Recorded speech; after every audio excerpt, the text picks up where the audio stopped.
आज हम बात करेंगे मुगल पतन और दिल्ली, एक साम्राज्य के ढलने की कहानी। कल्पना कीजिए, एक समय की वो दिल्ली जहां लाल किले से पूरे भारत पर मुगल बादशाह का आदेश चलता था। चांदनी चौक के बाजारों में समृद्धि थी, शाही दरबार में विद्वान और कलाकार मौजूद थे और दिल्ली को साम्राज्य की शक्ति का केंद्र माना जाता था। लेकिन इतिहास कभी एक जैसा नहीं रहता। धीरे धीरे वही दिल्ली एक विशाल साम्राज्य के पतन की गवाह बनने लगी। जब औरंगजेब का शासन समाप्त हुआ और 1707 ईस्वी में उनकी मृत्यु हुई, तब मुगल साम्राज्य पहले से ही अनेक चुनौतियों से जूझ रहा था। उत्तराधिकार के संघर्ष, कमजोर होते केंद्रीय नियंत्रण, प्रांतीय शक्तियों का उदय और लगातार बढ़ते सैन्य खर्च ने साम्राज्य की नींव को कमजोर कर दिया। समय आगे बढ़ा। 18वीं शताब्दी में मुगल सम्राटों की वास्तविक शक्ति तेजी से घटने लगी। दिल्ली में बादशाह का दरबार तो था, लेकिन साम्राज्य के कई हिस्सों पर मराठों, सिखों, जाटों और क्षेत्रीय शक्तियों का प्रभाव बढ़ता गया। अब दिल्ली केवल एक शक्तिशाली साम्राज्य की राजधानी नहीं, बल्कि राजनीतिक संघर्षों का केंद्र बन चुकी थी।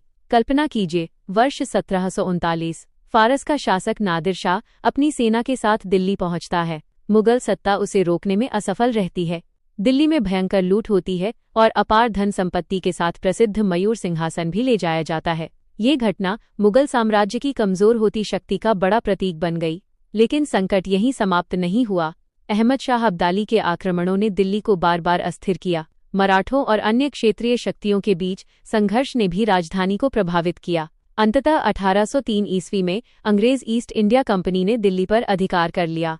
मुगल सम्राट अब केवल नाम मात्र के शासक रह गए। फिर आया 1857 का विद्रोह। अंतिम मुगल सम्राट बहादुर शाह जफर विद्रोह का प्रतीक बने। लेकिन विद्रोह की असफलता के बाद अंग्रेजों ने उन्हें दिल्ली से निर्वासित कर दिया। 1858 ईस्वी के बाद मुगल साम्राज्य का औपचारिक अंत हो गया। दिल्ली ने एक ऐसे युग को समाप्त होते देखा जिसने लगभग 3 शताब्दियों तक भारतीय इतिहास को प्रभावित किया था। आज भी लाल किला, पुरानी दिल्ली और बहादुर शाह जफर से जुड़े स्थल उस दौर की याद दिलाते हैं। मुगल पतन हमें यह समझने में मदद करता है कि किसी भी साम्राज्य का अस्तित्व केवल विशाल क्षेत्र या भव्य इमारतों पर निर्भर नहीं करता।